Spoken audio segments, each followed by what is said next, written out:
বন্ধুরা, গ্রাম বাংলায় আপনাদেরকে সবাইকে স্বাগত জানাচ্ছি। আমি আপনাদের দেখাবো আমি গ্রামের বাড়িতে এই চাই পেতেছি।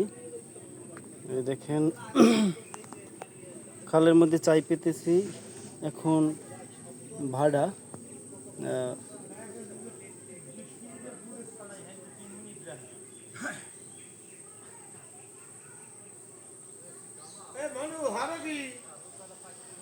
চাই পাতি কাকু, হয় এই দুগ্গ চাই কিনছি কাকু, এই পাতলাম এই দুগ্গ কিনছি 450 টাকা কাকু। বোয়াল টোয়াল বাজে না বোয়াল না তো, এতে চিংড়ি মাছ বাজে। ধুরা হয় এই দেন না, পাচ্ছি জোয়ার হইলে ভরলে এইতে মাছটা ছানবে। চাইও ভর পেলে মাছ বেড়া হেরামে ওঠে না, এই কোন রকমের দুগ্গ পাই তরকারি খাওয়া হয়।